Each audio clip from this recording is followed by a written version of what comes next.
wanna get high, man? Let's stimulate your mind. Get up, Chucky! What have we got here? A fucking comedian. Rojan Kim.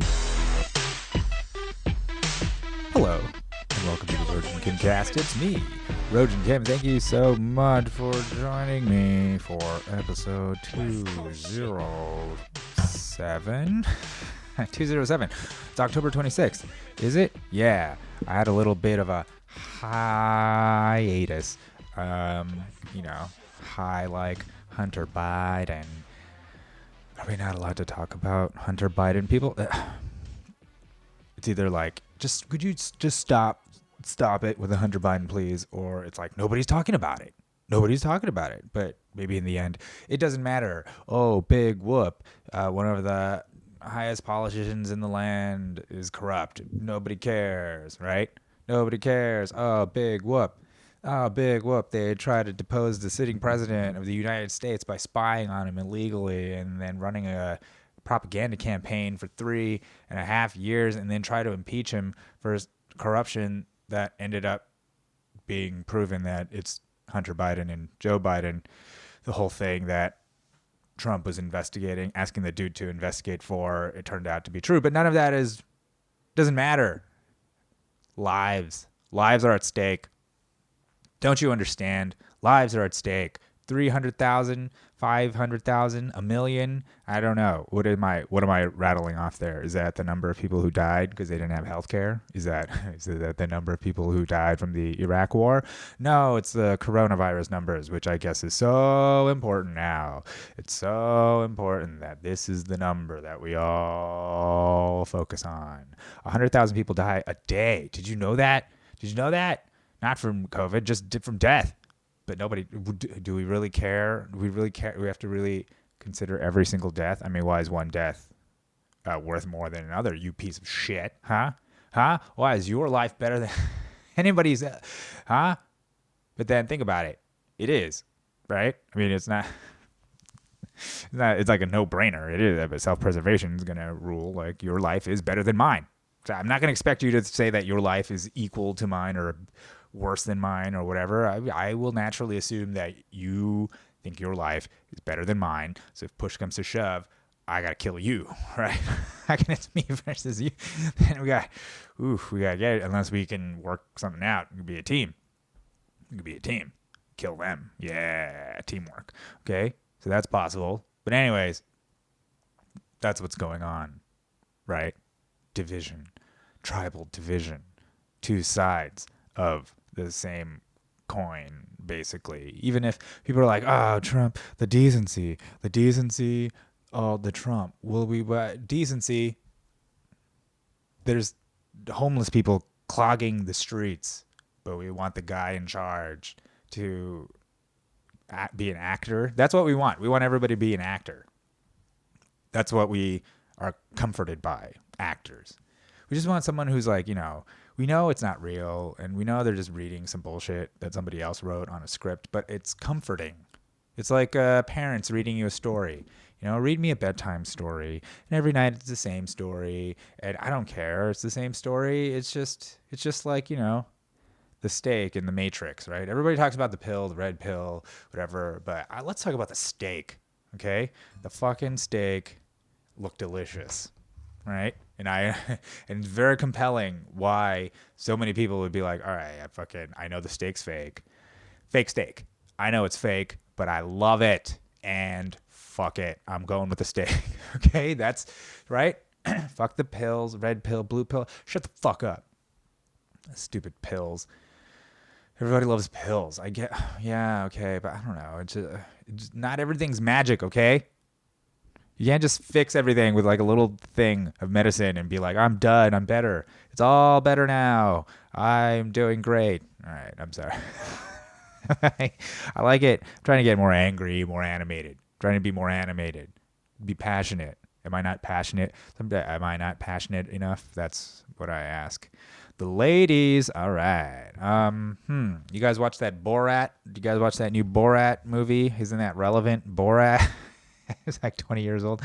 Borat made sense back when it was the Bush years and we had invaded Iraq and everything was just a farce, right? The entire government the military industrial complex, everything was just absurd. And we're just like, yeah, we're just murdering people for no reason. Haha, well, fuck everything. That's where we were. And then Borat seemed like it's the appropriate thing, right? And, we didn't care. We didn't give a fuck. Comedy is way better then because it was oppositional. You know, you had the Daily Show coming up. Yeah, fucking South Park was still good. You know, fucking everything was still good because it had good opposition. The opposition was good. All right. Then the Obama years came and made everything just kind of lame, you know, because the left, quote unquote, got into power. And then it was just like everybody was just like, nobody hated the president. The president was cool. So then he could do stuff like get into 5 more wars, you know, and just drone strike the shit out of people, including American citizens. Nobody cares. Drink the water in Flint instead of doing something about it, instead of creating a state of emergency, giving everybody health care there. I don't know, something. Drinking the water.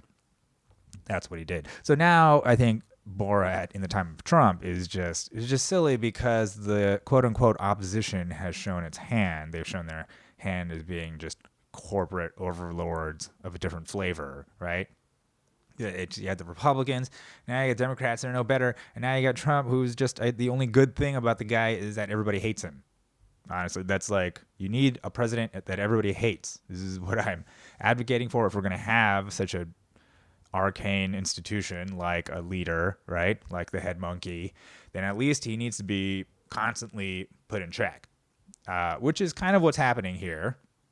But not really, because the part of it is that he's not really being put in check by the people who put him in power. He's being put in check by the people who used to be in power and who are acting like they're the outsiders. And so you have a Borat, the Kazakhstan. I can't wait for everybody to be like, my wife, huh?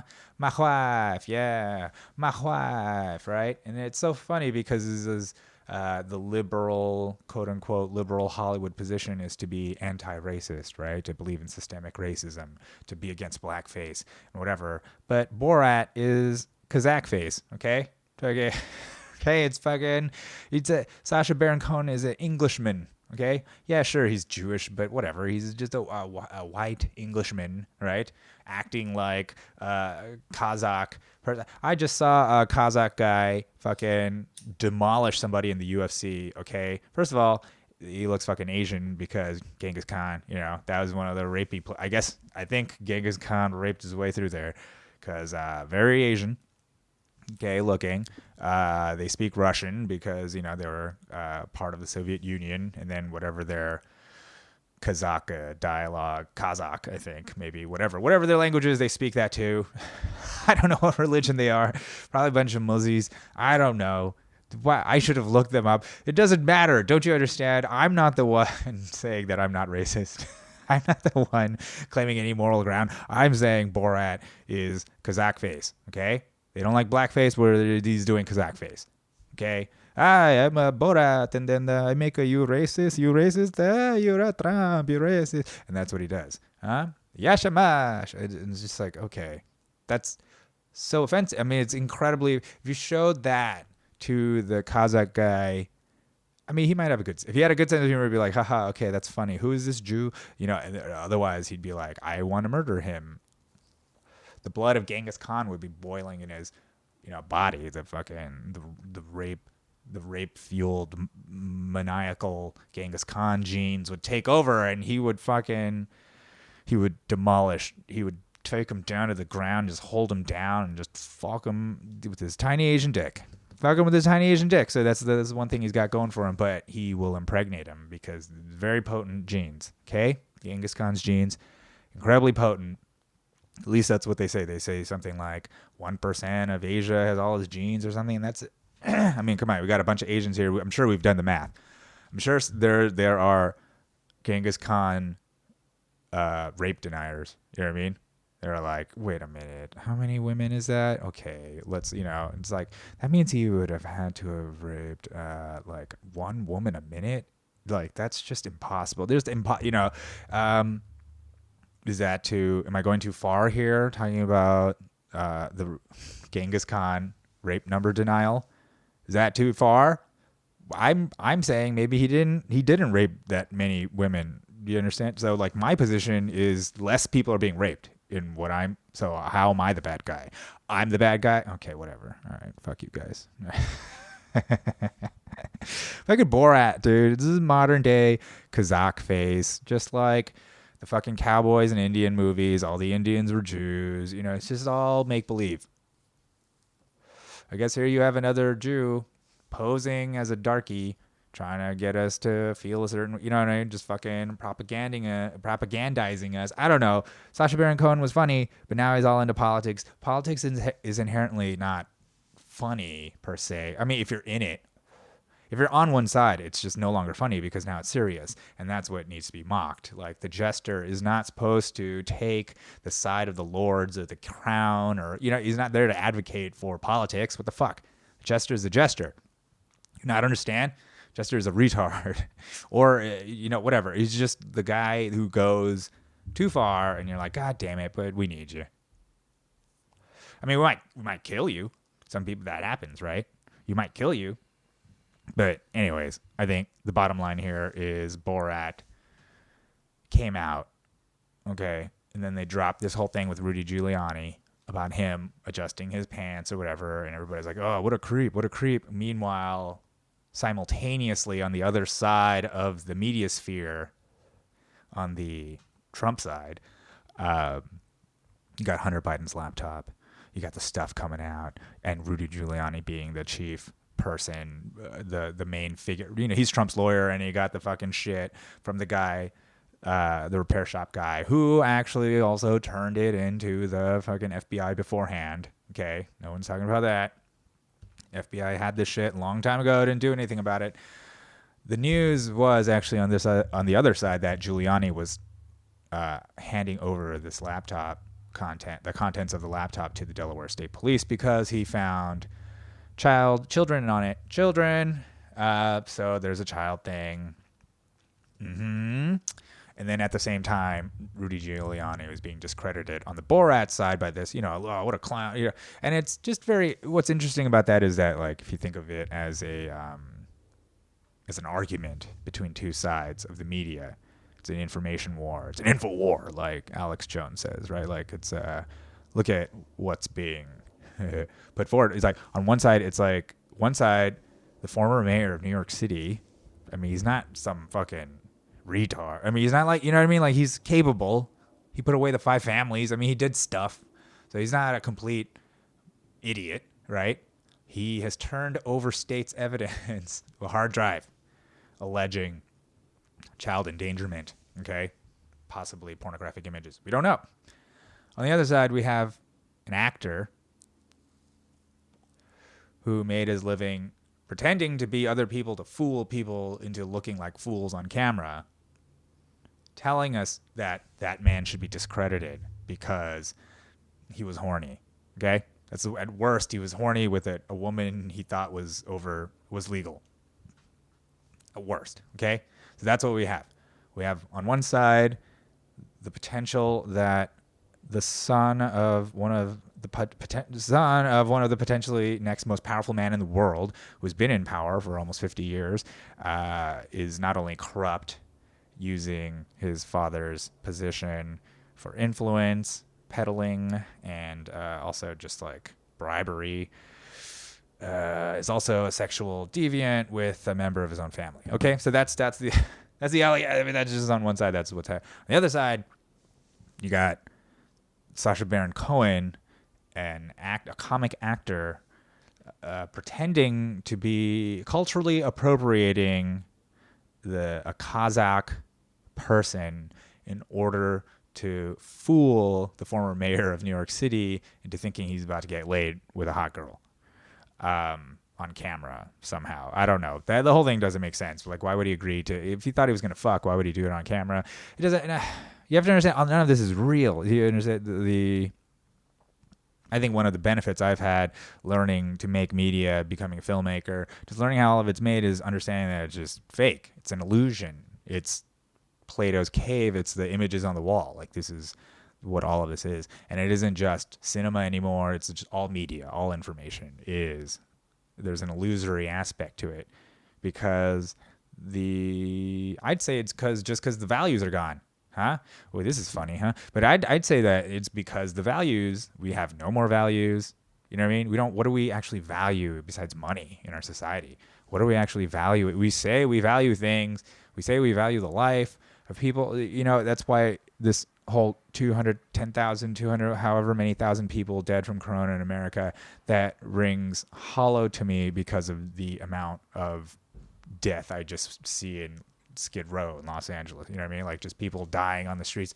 People are dying everywhere. They don't give a fuck. They don't give a fuck about people before corona dying. Why would you think they care now, right? And they just keep harping on these numbers, case numbers, these numbers, but they don't talk about other numbers, like the numbers of people we put in jail for weed, the numbers of people who are killing overseas, the number of people who fucking, you know, we could have saved just by maybe putting some money into something, or God knows what else. You know what I mean? God knows what else. But what are they doing? They could be poisoning us right now. They are poisoning us right now. I mean, Flint is just one. You think there aren't hundreds of other Flints across this country? Like, just, you know, the government is supposed to provide a standard of care or living, but that's not happening. That hasn't happened. In fact, it's just been a wholesale extraction of the wealth. So then you have to wonder, was this whole thing just a grift? Is that what it was? Borat? Is it just that, were we just Borated? Huh? It's like this sort of, yeah, hey, we don't know what we're doing. And then they just take the money, right?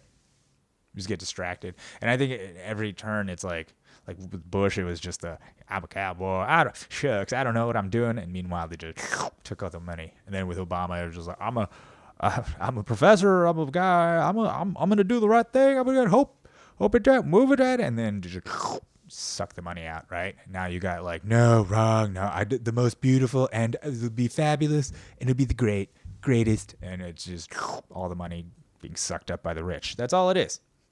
Giant grift. That's all it's been. My whole life, your whole life, our whole lives, okay? It's just been a giant money-hungry grift that's just been sucking the blood and treasure from people. I contend since, you know, the Korean War, or World War II. You know, World War II, everybody's saying, hey, we gotta, I mean, you know, the Jews are like, you know, the Nazis are a real thing. We had to go after them. Koreans are like, the Japs are a real thing. We had to do something. So I'm not gonna, but after that, okay, after we nuked, the nuking and everything, we could have really turned the corner there, but instead we just doubled down on war, more war. We should have more war, more nukes, more everything. Just keep killing. Just keep changing the country. Make sure they don't have nukes, though. Whoever we fight, we do make sure they don't have nukes, okay? That's why a lot of Koreans like Trump for that reason, because Korea actually engaged North Korea. Trump actually engaged North Korea and was like, you know, whatever. I like the guy. I like, you know, it's what he told me. You know, he's like, they had personal conversations. Nobody's ever done that before. Everybody's always said North Korea is a crazy place and they cannot be nuclearized. We cannot have nuclear, you know. And then Trump's just like, meh, you know, like they probably have nukes, and you know, we'll just have to treat them like such, just like India and Pakistan and Israel. You know, it's all right. I'm not gonna just go into a foreign policy rant. That's what I should do. Anyways, here's what I think. Election, right? And I'm sure everybody's gonna be tired of election, and everybody's gonna do what they're gonna do. You're gonna vote for Biden. God bless you. Or you're gonna not vote, which that's probably gonna be me. Or you're gonna vote Trump because, you know, you're like, either you believe in it, you've drank the Kool-Aid on that side, or you're like, fuck you guys. And I could see some people voting Biden just say, fuck you guys, the Trump guy. There's a lot of fuck you votes probably going on. Fuck you, probably more. And the biggest fuck you vote, of course, being just like not voting at all, which could happen as well. It could be a record turnout of non-voters. You never know. That could be the reason why there isn't a landslide one way or the other. And then we devolve into civil war. Yay. No, I really don't think that's going to happen. I don't think it's going to happen. I think there will be possibly violence, possibly some kind of political terror, possibly. Okay. But I really think that that's actually more because of the lockdown than politics itself. You know, politics has really failed everybody in the end. And you just whip everybody up thinking it's going to really do something, but they should have picked a better candidate. The problem is the Biden is not inspiring. The Biden thing is like, it's self-defeating. And I think people are smart enough to see that, like, okay, it's corrupt. It's literally the only thing we're doing is just putting in somebody who's not him. That's the only vote. It's either everything's based around Trump. It's either Trump or not Trump. So, he's kind of controlling the whole conversation. So, whatever, man. This is the whole thing. I think nowadays it's all about decentralization. I'm not the guy coming up with this. I mean, it's literally what's going on everywhere, right? Everything is decentralizing, and it all started, right? Probably, let's just say just in our lifetimes, you could obviously the internet, right? The opening of information, the availability of information. But then on the other hand, that didn't create some kind of utopia of information. It's almost created this dystopia of like too much information. Very Brave New World, just flooded with information. So then in some ways, the traditional structures of media were more important than ever before. Entertainment, like a lot of these industries just like became monopolies, right? It became giant as the internet opened up, and they kind of like co-opted it and like were using it, right? And you got like Marvel movies for 10 years, like that's Black Panther becoming nominated for an Oscar. I mean, come on, for Best Picture. Come on, Black Panther. The CIA guy is the guy who helps. All right, it's all propaganda. You don't see that it's propaganda. Okay. Anyways, but the decentralization. Okay, so it started with information, right? And the media kind of took it over. But then media started fracturing, right? Entertainment started fracturing. It kind of started with The Daily Show, where information was being fractured away from the news. But then The Daily Show itself became an institution. And so now you got internet stuff, the rise of internet stuff. Of course, Joe Rogan, in terms of the long-form podcast, has come out as the like sort of monopoly version of the new alternative to traditional forms of media, the traditional format in terms of talk, right? For instance, the Joe Rogan voter is somebody that I think is accustomed to listening to 3-hour podcasts, and then can see when you look at somebody like fucking Biden, you're like, oh God, that guy can't survive in a format like that. Whereas Trump, he could go off the cuff. I've heard him do it. He could do 2 hours. I'm sure he could do 10 hours. Like, I'm sure he could, you know what I mean? Like, so this is where media is, and this is where the consumer of media is as well. And that scares the shit out of traditional media, the centralized media, because media itself and ears and eyes, minds, they're decentralizing from the traditional like avenues of where all this stuff is spread. So like you used to be able to just like have a couple of opinions, right? There was like the main opinion, a counter opinion, whatever. Nowadays there's sort of this binary, it's, and it's kind of like a 2/3, whatever, center left, and then like maybe 1/3 center right, and then that's what we'd call the center, and everything splintering off from that is everything from like Joe Rogan to like Alex Jones or just whatever, just like independent media that's considered fringe, right? But it's not fringe because numbers don't say that about Rogan. So the Joe Rogan experience gets more numbers than the news does, right? Gets more numbers than any of these fucking late night shows. It has more reach than any of the, but it's not considered, the official channel. It's not considered, if it was a doctor, we're talking about like some guy who's advocating exercising versus like Dr. Fauci, right? The fucking, who do we listen to? We listen to the experts, who do we listen to? So yeah, decentralization, right? I think that in turn is also coinciding with the decentralization of money, right? Well, right now, because of the pandemic, central banks, you guys, if you're hip to the finance stuff or the thesis of the monetary policy, you get it. I mean, it's just kind of obvious, right? Like the currencies are going to be debased everywhere because everybody has to print money to give to the people because they locked everything down. And so then money's going to go down in value. So what are we going to do about that? I don't know, right? There's going to be a lot of chaos, I feel like. Will the dollar go down in value? Will the dollar go up in value because everybody turns to the dollar? Will people start turning to things like gold and Bitcoin? Will stonks truly go up? they keep printing money and giving it to the stocks. And then whenever they try to stop doing that, the stocks go way down. And then they go, oh no, stocks can't go down. So then they print more money to give to the stocks. And it's just can it just keep going and going forever?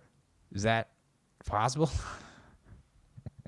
Is that what's going to happen? Yeah, forever and ever. There's no way it could ever, no way ever it could come crashing down. No, it's going to go up. It's going to keep going up and up. So anyways, a lot of smart people are looking at that and being like, gotta decentralized from the financial system, right? You have the rise of Bitcoin as a store of value, Bitcoin as a place where people are putting their assets to hold it. Bitcoin, people are trading it, stuff. But then other cryptos like Ethereum it's got a vision of the world where it's like there's a world computer and you can build these platforms on the world computer. And then instead of going through banks, you can do exchanges and all this exchange and all this. So this DeFi thing is going on, decentralized finance. And for all I can tell, it's kind of a Ponzi scheme right now. I don't know. I don't even have enough money to put into. They have these things called liquidity pools and yield farming and all these fucking things. And all it really means is places to put in money to make more money.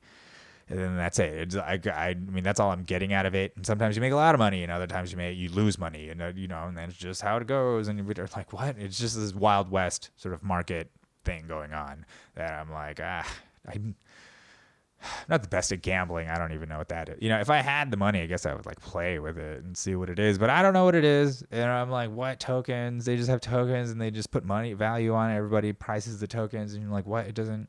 At least Bitcoin, it makes sense. There's like a cap supply. It's only 21 million Bitcoin ever, right? There's a halving every 4 years till we get to that point. I mean, all of this stuff is like, it makes sense. And so sound money people are getting into it. So that stuff makes sense. Ethereum on some level makes sense in a kind of conceptual way. Like I get it conceptually, I think. I don't know. So I'm like, okay, whatever. Still, but I don't know if I would put the whole house on it. You know what I'm saying? But why am I talking about crypto? Oh, decentralization of money. Yeah. So you can see the rise of crypto, coinciding with the decentralization of money, right? I think politics is becoming decentralized, right? There's this two-party system. I think this election, hopefully, is the death of one of the two parties, or perhaps both parties. Maybe, hopefully, some splintering, some fracturing. I think Bernie was a chance. Bernie was really the shot. 2016, if the Dems ran Bernie, or if Bernie himself just split off and just said, fuck it, I'm running and I'm going to get the popular vote. Like he just fucking said, fuck you to the party instead of bending the knee and being a bitch. That would have brought the change. But it didn't. You know what I mean? Honestly, I think it was Obama. Obama was really the opportunity for that to happen, but he swindled us and kind of gave it to the centrists, right? 2016 was the other opportunity. Could have had it, but instead people went for Trump because the fucking Democrats, they decided to be Republicans. And now here we are again. They're still doing it, still trying to be Republicans. Somehow has turned the sitting president into the outsider and also made it a vote between opening up and locking down, between fear and freedom. They've created a conflict that has become emotional and symbolic. Mask on, mask off. Like that's literally what the election has become. Literally and figuratively. Mask on, mask off. Mask on, right? Like put your mask on because of COVID. And also put your lizard mask on, right? Hide the lizard person, please. Please hide your lizard person self. But Trump's like, no, I'm a lizard. I'm the best lizard. And you're like, oh shit, he's a lizard. And you're like, yeah, I'm the best lizard. And this is an American lizard. And you're like, fuck. All right. Well, okay. Well, he's a lizard. So that's what you're giving people the choice of, right? This is all. Sure, do I sound like a madman right now? Maybe, but I'm telling you, it's all part and parcel of the decentralization of everything, of culture, politics. Everything is starting to become fractured, divided. People are starting to doubt the institutions, and there's a lot of anxiety and chaos because of that. I'm like, oh no, what about? But really, just like settle down, just calm down for a second. When have they ever been right? When have all they've ever done, they meaning the government, the states, the authorities, the experts, when have they actually been right? They're only right in hindsight, and they're right on a decentralized level. Like we're getting all this technology, getting invention, like how inventions work, how the market, innovations, things like that. That stuff kind of comes from the bottom up. You know what I'm saying? Sure, there's government money that came in and helped us get radar and microwaves and shit like that because of the war, and so that's the other thesis is like we need a big war and then we could spend all this money and get more innovation. Okay, sure, but those innovations still came from people, from individuals. You know what I mean? We got the nuclear bomb because of the Manhattan Project, but all of that comes from the theoretical physics from Einstein, right? Like it's not, right? So that's what I'm saying. It's like, it's the push and pull between centralization and decentralization. It's a goddamn yin yang again. Fucking yin yang shit, right? So like a homeostasis between these two things. So I think what we're finding ourselves is at a point where the pendulum is swinging away from centralization toward decentralization, at least for America. I mean, I can't, like China, for instance, is centralized, but I do think because of entropy, the natural tendency is toward decentralization. So that's China's struggle, right? That's what they're working hard at. I think America isn't working as hard as China, but they do have a great grift going on where they've created a Coke and Pepsi sort of pro wrestling thing with politics. It makes you feel like you have a choice. And these symbolic choices come up and all this stuff, and really you're choosing between two sides, of the same party, a military industrial party. So that's us now. But the good thing is the freedom thing is still there. The freedom thing is still there. We can still do this. We can still be like, fuck Trump, and I'm not going to, be killed, at least not now, maybe later. But for now, everything's fine, right? But if you think about also how the state has helped to destroy the family in the United States, through welfare programs, through fucking whatever. Some argue because women got to join the workforce. Maybe, I don't know. Public schooling, who knows? Who knows what it is? But it's advertising. Honestly, I think it's really a commercial culture that ends up valuing materialism over anything else, over any kind of familial thing, and this wholehearted embracing of the fundamental unit of society being the individual and then the state being next. You know what I mean? It's like the individual as a consumer and then the state as the parent, I think has completely eroded our values. That's why we don't believe in anything, because it's kind of bullshit, It's like, it's hypocritical. The state's a murderer and we're supposed to be like, we love and trust you, state. But we know what it's doing is going around murdering people, but we're like, here's more money for you to go murder. But we are really sad about the people dying of getting sick, but here's more money and go bomb those people. Okay. So, so I think that's what's happening. The attempts of the state to try to centralize, to try to manipulate money, to try to manipulate information, to try to manipulate education, to try to manipulate entertainment, all of it. It's backfiring. It's backfiring because people do crave authenticity. They actually do crave it. I mean, in some form, they're going to co-opt that too. But the only problem, of course, with that is that it's kind of it's hard to lie. Authenticity is sort of it's counterproductive to lying. So then, every advertising is lying. There's a lot of lying that goes on in selling, right? Just little white lies, whatever, just little lies, right? And the authentic is going to undermine that. So there's going to be a form of selling that's authentic selling, right? You could still sell. I mean, Joe Rogan used to sell Fleshlight, and he was like, well, I use it. You had to just tell people, you know what? I use it. It's fine. And other people started, and that, helped build an empire. Okay, now it's like Butcher Box or whatever, Now it's meat, frozen meat sent to your, it used to be a synthetic vagina, and now it's a box of organic meat, right? And that's where we are. So there's nothing wrong with capitalism, right? It's fine, whatever. It's just, what are the values that we organize around? A lot of people are turning to religion. I can see this. You know, I could say I said this at the beginning of the pandemic that because it's going to make sense. It's going to be like, what is it? It's either science. A lot of people are turning to science as a religion. A lot of people are turning to politics as a religion. A lot of people are turning to religion for religion. You know, it makes sense. I think it kind of makes sense where religion, what it fills. It fills these gaps, right? Between the centralizing and the decentralizing, there are gaps.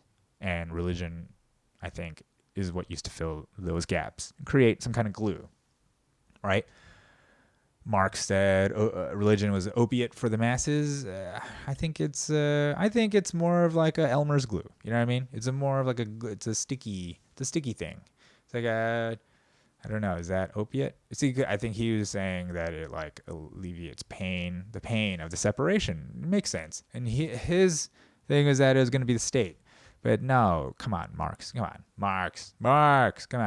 on. He was also a Jew, just like Sacha Baron Cohen. All right.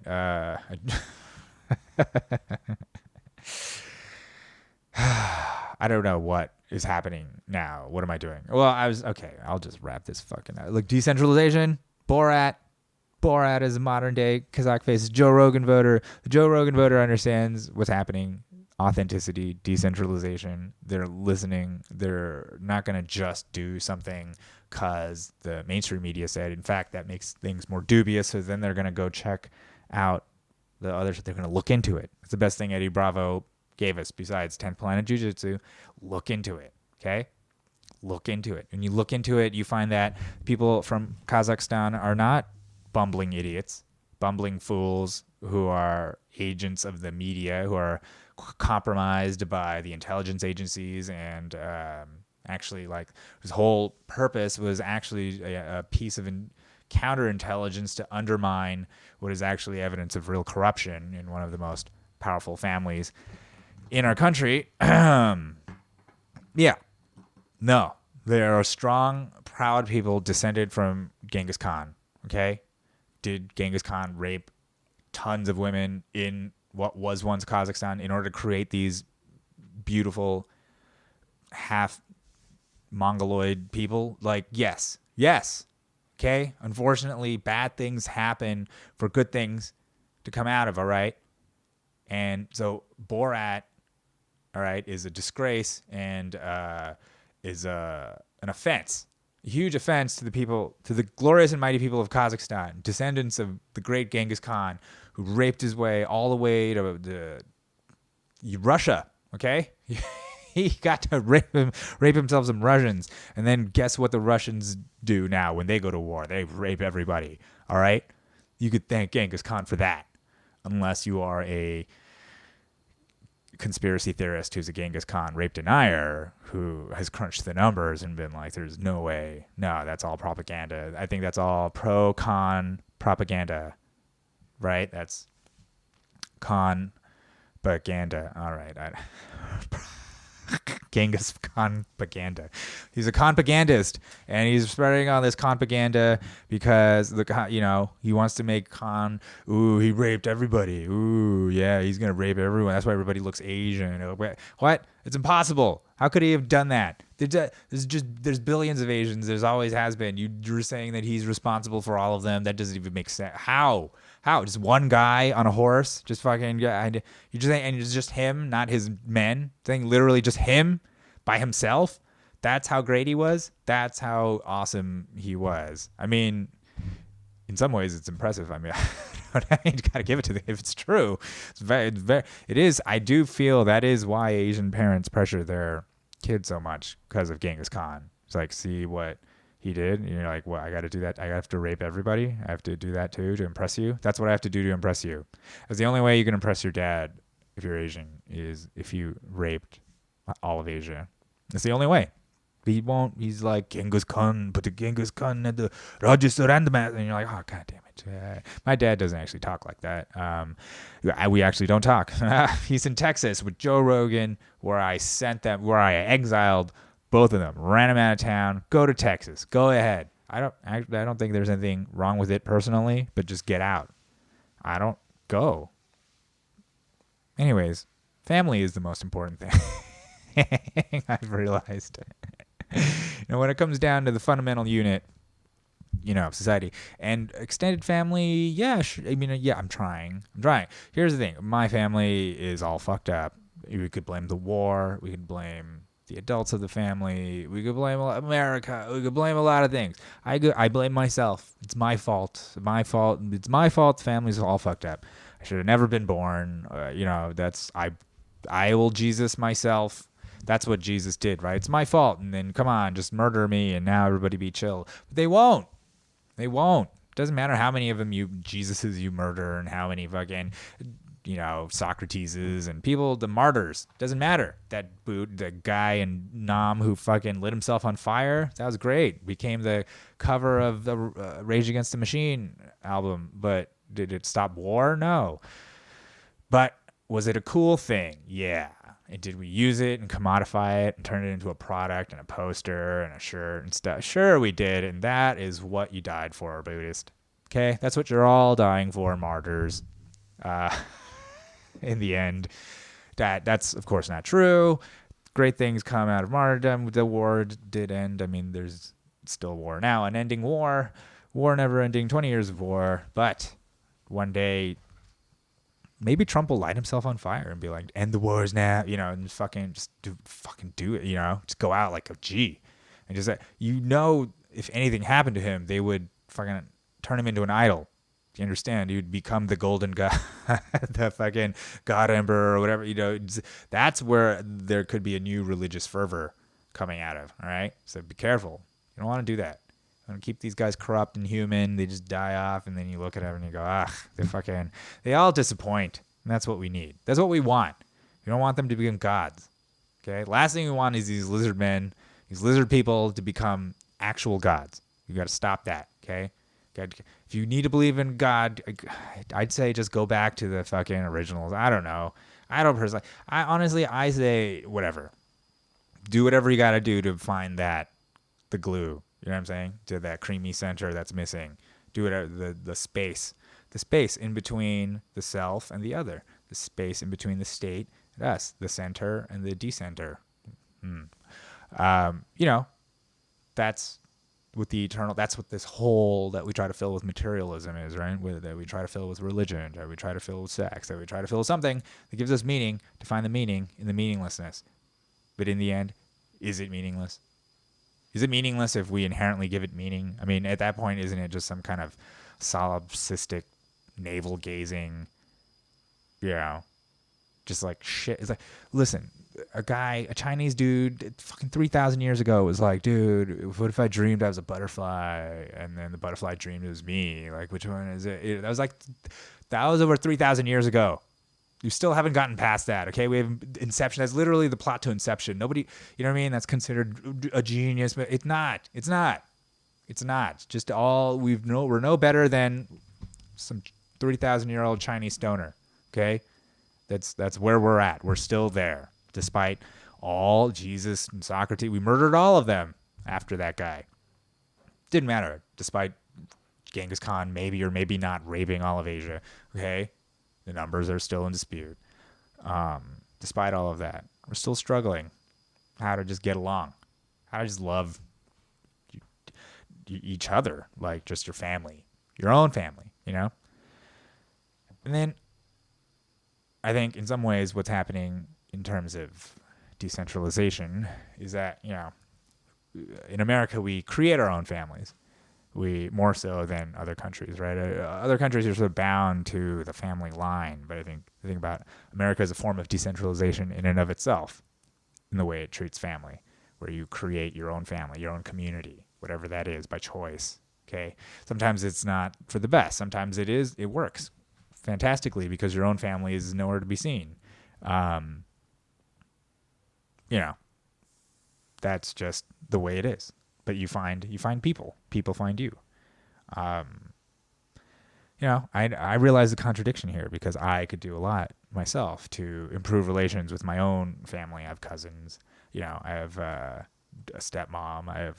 I could try to contact my dad or my actual mom and stuff. I could try to do it. I could do it and struggle, but like, part of me is like, I am the way I am because of what how I grew up, right? But then I'm also not completely the way I am because of the choices I make in life. You know, I'm trying to do this, trying to do that. I succeeded in not killing myself when I wanted to.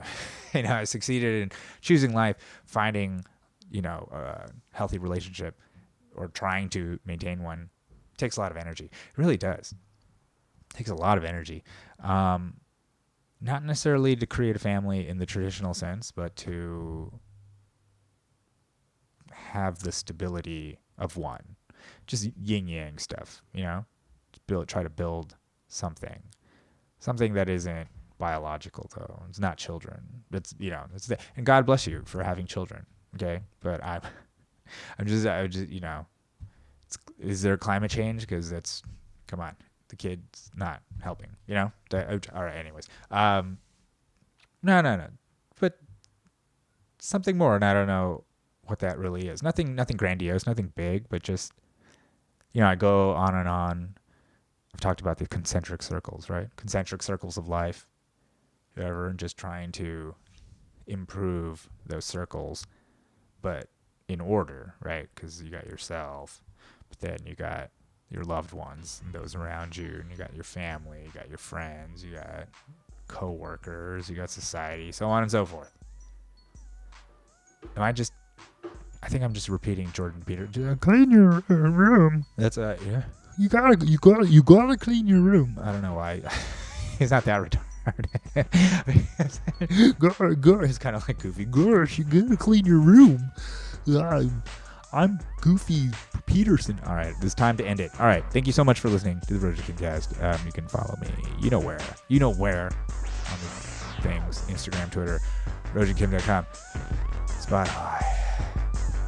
I feel like I've been really breathless. I don't know. Spotify and all that stuff. Thank you so much. Goodbye.